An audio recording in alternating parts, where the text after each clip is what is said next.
Hello and a warm welcome to Federal's special program, Capital Beat. 4 days trip of Rahul Gandhi to United States of America has ended, and throughout these 4 days, he was attacked by the BJP for his remarks on RSS. Then he lauded China for its manufacturing potential and production potentials, and for that as well, he was called that he is a pro-China person.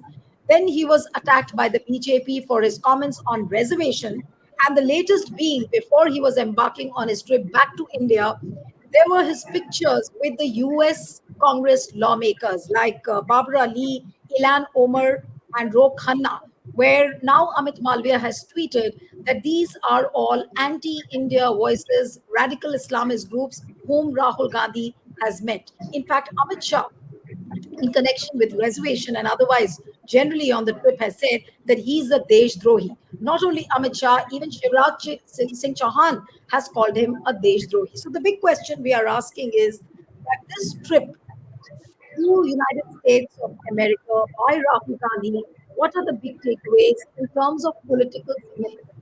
And did he talk like a responsible leader of the opposition? And also the third question, that did he give a political handle to the BJP to whip him again? Now, joining me now is Javed Ansari, senior journalist and political commentator. Thank you so much, Javed. We have Girish Joshi, a senior journalist and political commentator. Thank you so much, Girish. And I'll begin with Thank you. Javed.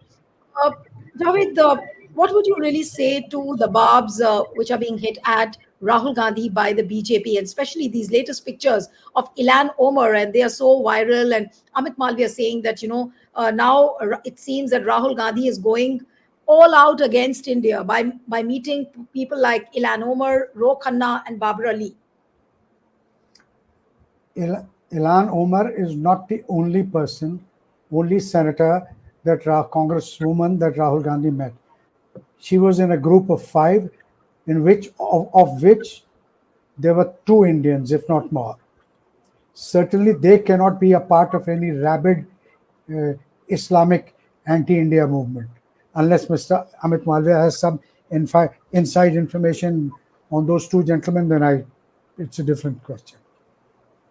If it's all right for Prime Minister Modi to make an unscheduled stop at Nawaz Sharif's house and meet him and hold a one-to-one, why is it such a sin? Why is it being called an act of treachery? Rahul Gandhi meeting a group of congressmen and women out in the open. After all, Ilhan Omar at worst has visited POK and made some comments which are not in line with what the government of India would like. But she hasn't gone and occupied Indian territory or attacked India, hasn't ordered her forces to attack India the way Nawaz Sharif had done in Kargil and otherwise.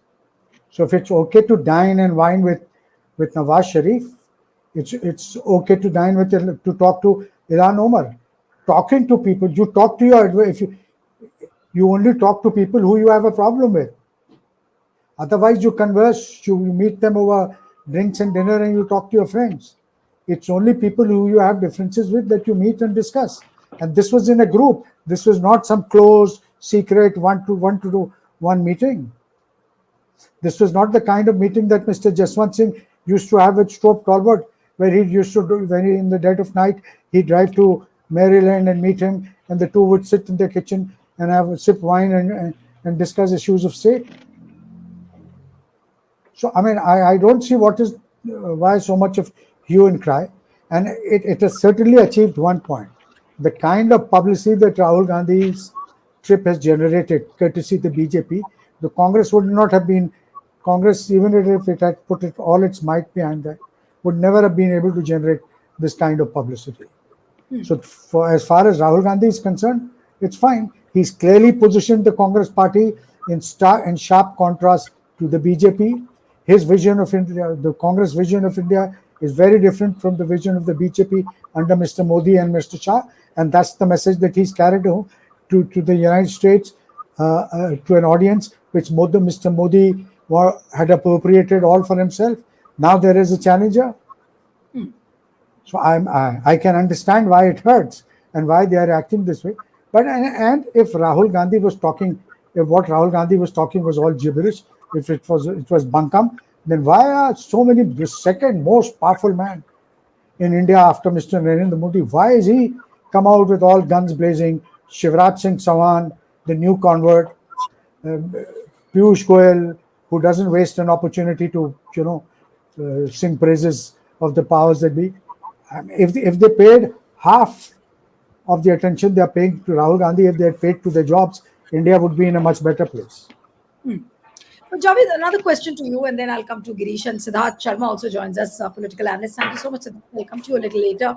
But, Javed, many people say that, I mean, the way this entire, all the speeches of Rahul Gandhi have been distorted. The context has not been put forward, but just a portion of it has been made viral. Say, for example, what he said on reservation, that we will scrap the reservation, but and if India is a fair place, and then he goes on to say that India is not a fair place.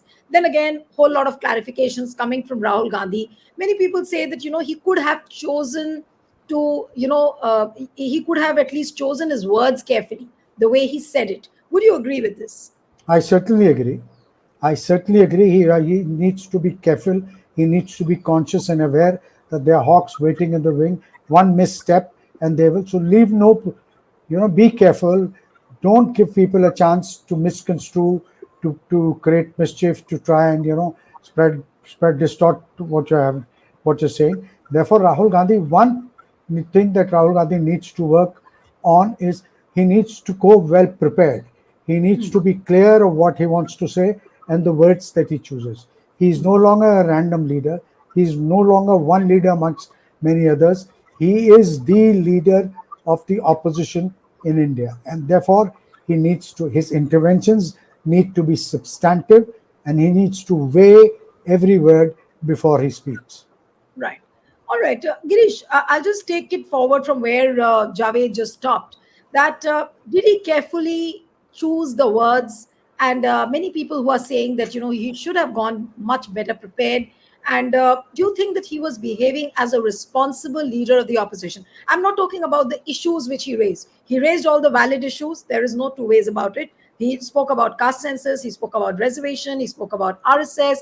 But this whole, this jamboree by the BJP and the BJP stroll army, that he's trying to defame India on a foreign soil. Now, is this kind of a narrative going to backfire for Congress, or does it have the potential to backfire for Congress in the coming days, because the Vidhan Sabha election campaign is just about to start? Thanks to social media, the things have already been diluted. See what he's saying, that South Korea, what Modi said, that people before 2014 were repenting कि देश में क्यों पैदा हुए. So now that is playing equally well. And if you see, they have got that sportsman spirit. They should have appreciated the answer of Rahul Gandhi when they tried to compare that. What is your view? Are your views with Modi government and you different for dealing with the USA? He said no. When it comes to America, we both have the same views, that it should always be in the benefit of India if there are policies, and we should negotiate and take a way out. So he has not said that the policy of Modi is wrong.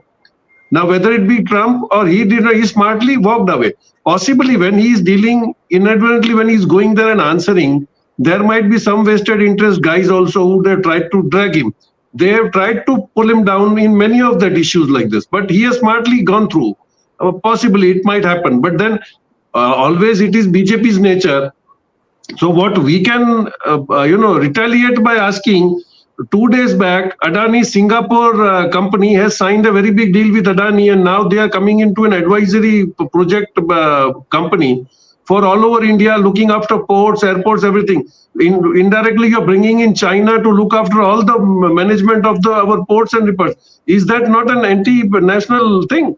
So what are they talking? They would keep on talking like this, but because they don't want to show their darker side. And if we start naming all these things, it's a very long list. Your RSS guys from 2014 have been held for helping ISI. The recent was Nishant Agarwal. And the BrahMos has been appreciated as a cruise missile in the world. You have delivered the secret documents to Pakistan. He is behind the bars for life in himself. We are not talking about that because he's connected to RSS. So let the people also know that what is happening 2016. The worst part, what Modi government did in 2016, you invited ISI at Pathankot for inspection, which has never been done in Indian history. So your things, what you do is all patriotic. And a single answer that Rahul Gandhi says is, and so this is not an equal level playing field. Our job will be to just negativate what they are trying to say. And we have got lot many things if we go online.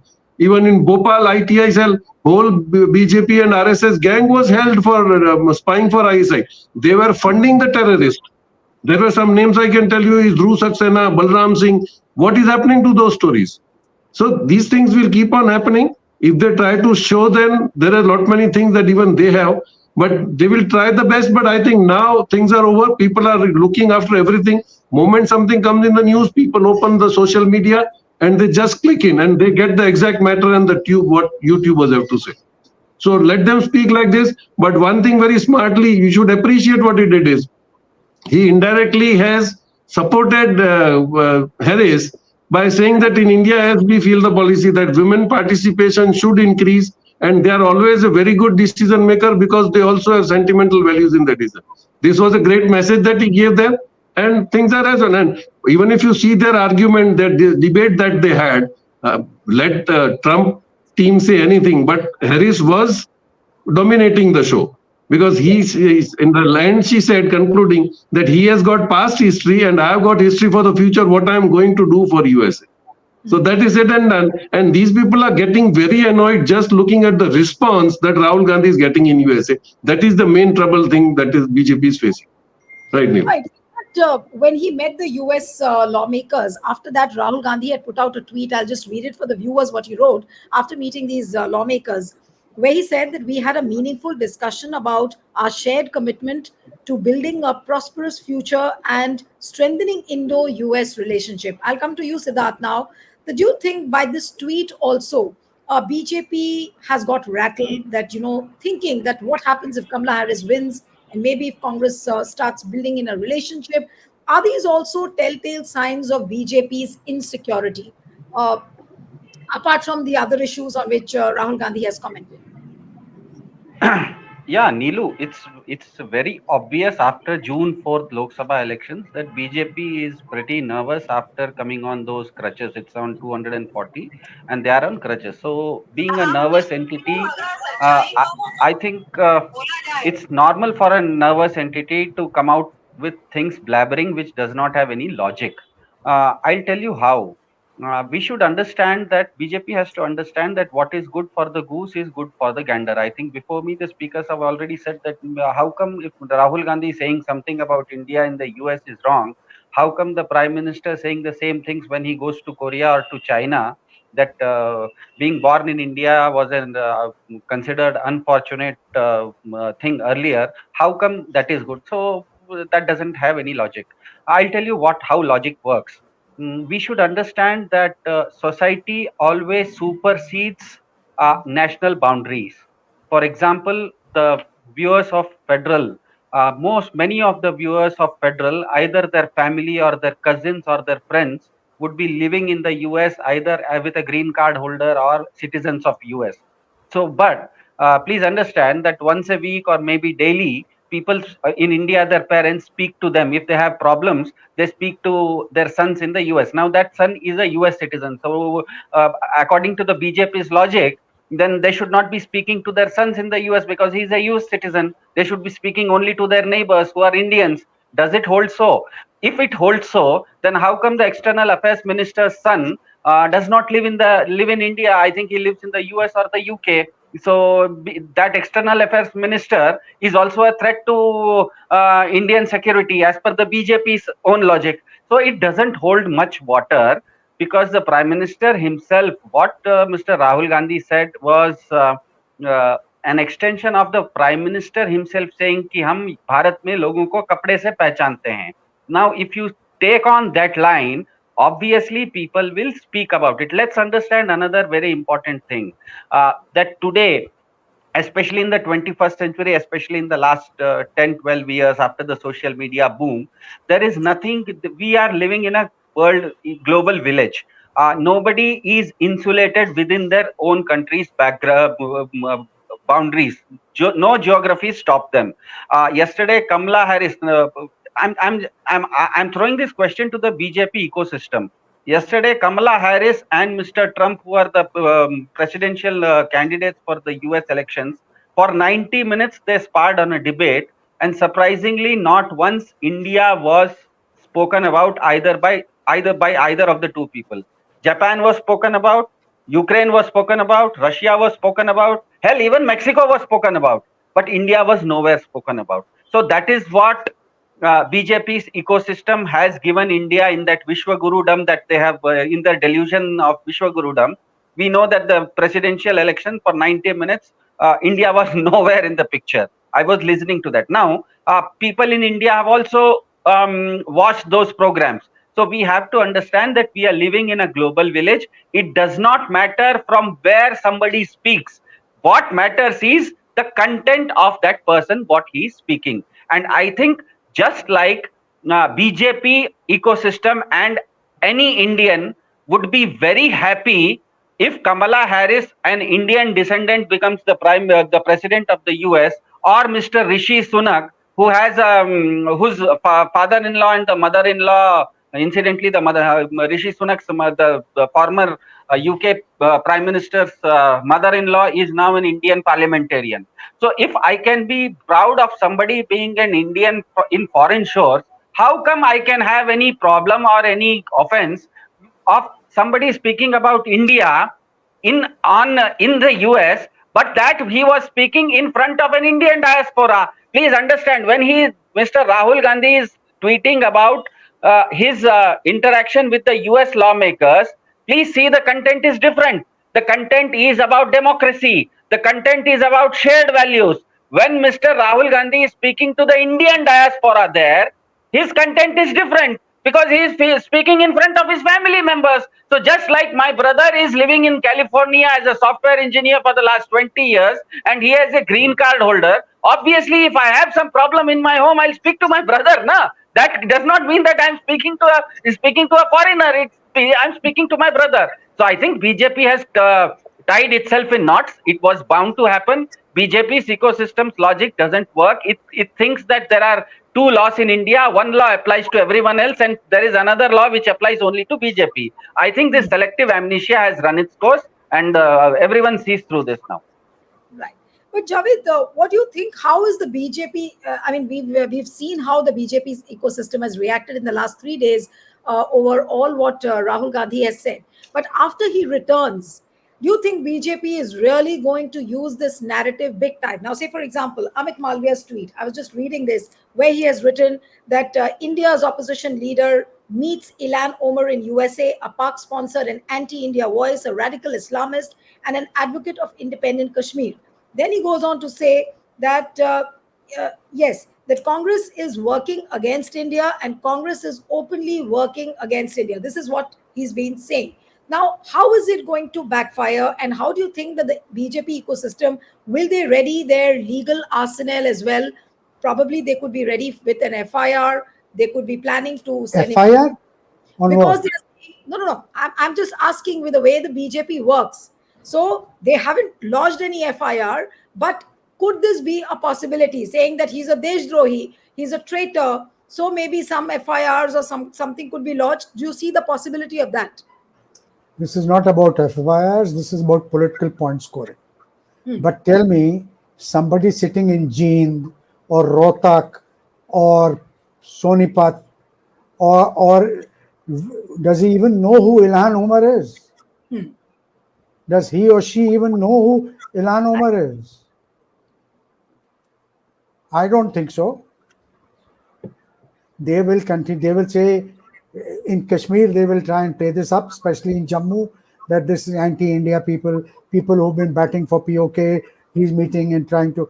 They'll try and whip this us, even if, for argument's sake, Rahul Gandhi had just kept his mouth shut and not said a word on this trip. They would still have criticized. Hmm. But that notwithstanding, Rahul Gandhi should weigh his words very carefully. He needs to be better prepared. The terminology he uses, the terms he uses, the analogy that he gives, it's understandable that politicians, all politicians, or well, let me correct myself, amend myself. Most politicians talk up their achievements and run down their opponents. It's par for the course, and sometimes in doing so, facts are a casualty. Or the facts are what they say may only be partially true. Rahul Gandhi needs to, just as he's trying to set his party up, show his party in a different light from that of the BJP, even on ideological issues in this, even where in his demeanor, in the way he talks, in the way he presents issues, he needs to work on that and show that he, unlike some others who go abroad and say that Indians, before I became prime minister, Indians were cursing the fact that they were living born in this country. They were throwing away their passports. This, despite the fact that more Indians have forsaken their Indian citizenship in the last 10 years than they have ever done. And this is not me saying it. This is the BJP government's answer on the floor of Parliament. Absolutely. So, but you need to be very careful.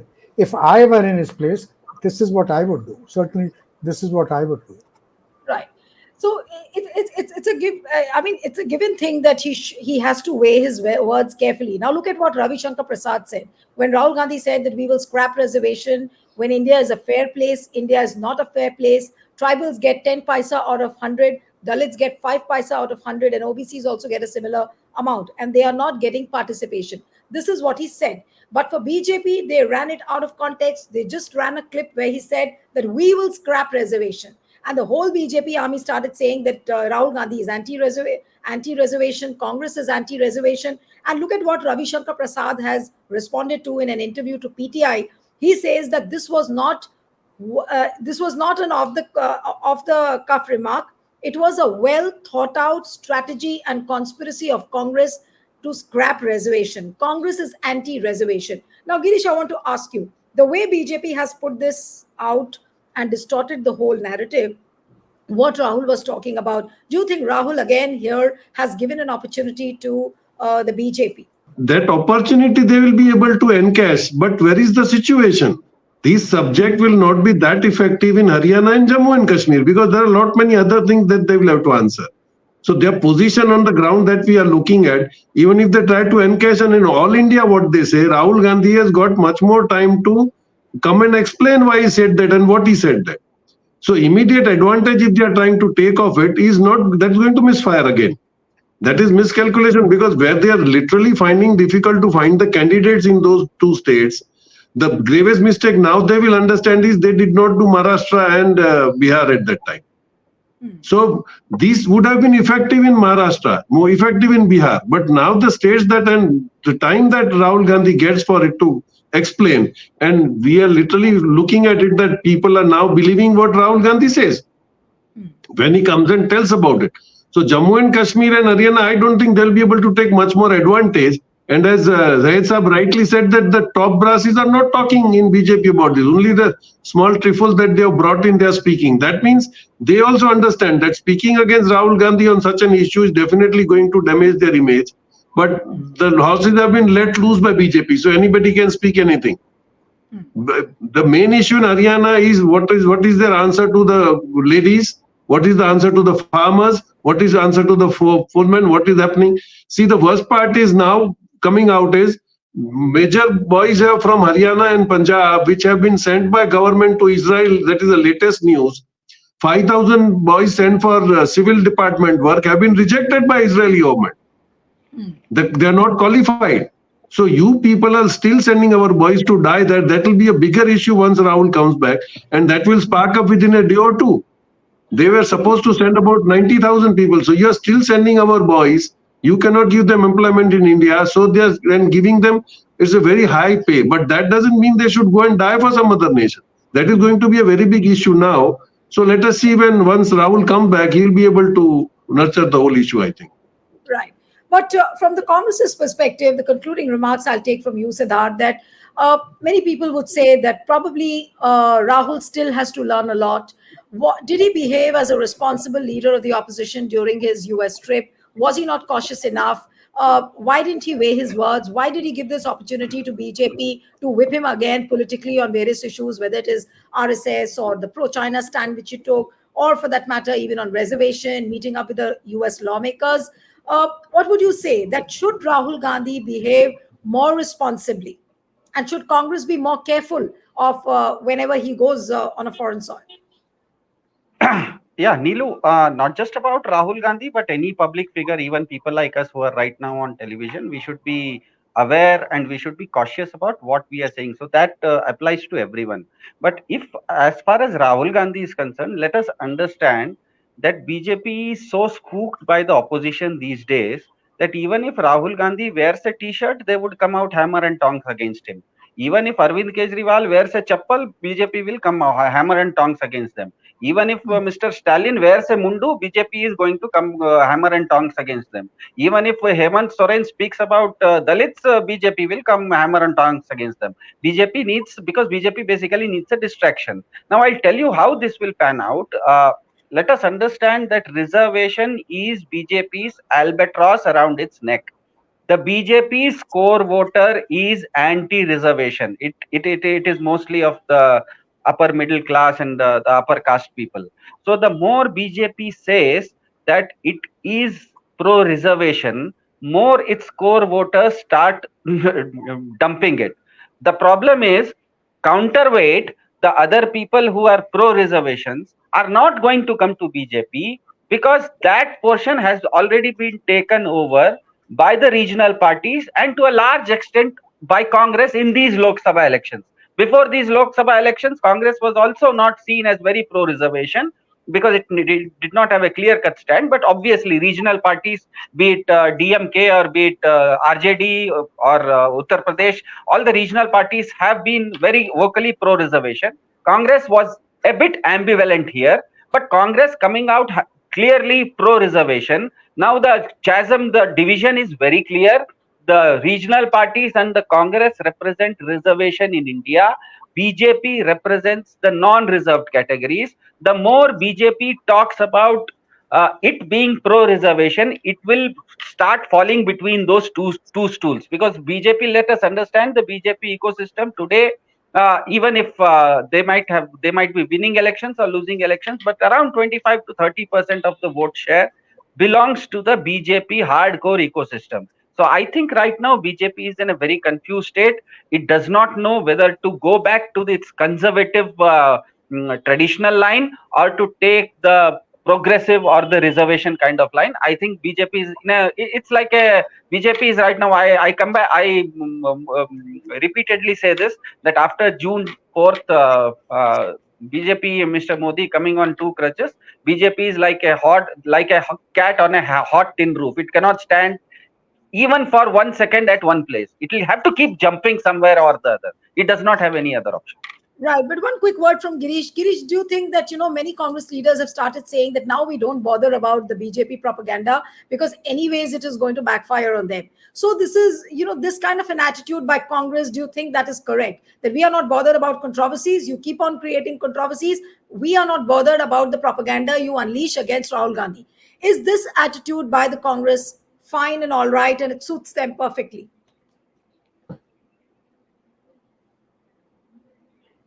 If you see in the past, what they used to cut the clips and they say, "Oh, आलू में से सोना उगाएंगे." So that impression has already been killed that whatever BJP says is not always that they are trying to manipulate. So their impression of manipulative things and lot other things which have come up, कि ये corrupt party है, ये party एक ही party को favor करती है, and the money that has been squeezed by the taxpayers and given to the 22 friends, that has gone a very big way. So now whatever they say, that is rightly what sir said, is that is going to misfire. If they start taking a very hard stand on anything, the true countries are still there. It's very difficult for him to walk. But they are trying to jump, but then the whole situation is hot now. Where are they going to jump? Right. So whatever they say, and this time it won't be effective. On the contrary, they have given many points to Rahul Gandhi to explain, and now people do listen. when Absolutely. Rahul Gandhi speaks something. So whatever they do, let him come, let them speak out whatever they want. Rahul Gandhi at a stretch will just negativate the things. That is what I think he has now learned the tricks of the trade. Right. But Yeah. one quick word, 40 seconds to you, Siddharth, before I wind up the show. That do you think after this trip, Rahul Gandhi has emerged as a bigger force than Prime Minister Modi? I would not say so because the elections have been very recent in India. We have to understand that BJP, with the charisma of Mr. Modi, has got 240 seats. Congress, with all its charisma, still has 99 or 100 seats. But let us also understand that these elections have very clearly shown that BJP and Mr. Narendra Modi do not have that kind of aura that they bandy about, that they propagate their propaganda. Their balloon is bigger than their substance. So BJP's substance is far shallower than their show. That is been very clear to across India, to every person, even to especially to the BJP ecosystem. When I say, I'm not saying just about BJP voters, I'm deliberately using the word BJP ecosystem. BJP ecosystem means people who support BJP's ideology. I think they're pretty disheartened right now. But for to consider Mr. Rahul Gandhi to be a challenger as big as Modi, right now there are no elections, national elections happening. For example, if there is a Haryana election happening, that elections are not going to happen on these kind of narratives. Those narratives are different. That they are local narratives. But I think Rahul Gandhi is coming across as a person whom the people of India listen to. Let us understand that there are two kinds of uh, we all know that there are certain scholars who might not be very political people, but their understanding or their statements are taken pretty seriously. They might not be they might not be in any particular party. Just like that, we also have to understand that Mr. Rahul Gandhi, especially after the elections now, people in general have started to take him seriously. There is no doubt about it. For example, somebody like Arvind Kejriwal, when he was released on an interim bail, his just a single statement that if BJP wins, it will Yogi ko ठिकाने लगा देंगे. It hurt BJP badly in Uttar Pradesh. So what really happens is that people's psychology is a complex thing. They might not vote for a particular person, but they might want to listen to that particular person because he seems to be making sense to them. So I think what Rahul Gandhi has undoubtedly achieved in the last few months is that people have started to take him very seriously, and that is not just because after the elections. We have to understand that somebody who has traveled across India, north to south and east to west, that Bharat Jodo Yatra, that gives a person a personal connect with the people. Those thousands and lakhs of people that he would have visited and he would have met personally, that also adds to that. That's a huge value addition, I think. Right. So we'll have to wait and watch when Rahul Gandhi returns and what is the kind of stir he creates when he jumps into the electoral fray, because the election campaigns now will be starting where Modi and Shah will campaign, others from BJP will campaign, and on this side of the Congress, in fact, Rahul Gandhi, Mallikarjun Kharge will be campaigning. So all these issues which he raised in America, will they become a political weapon for BJP? Thank you so much, Siddharth Sharma, Girish. It was wonderful having both of you on the program. And one appeal to the viewers who are watching this discussion: subscribe to our channel, send us a feedback, and stay tuned to the Federal.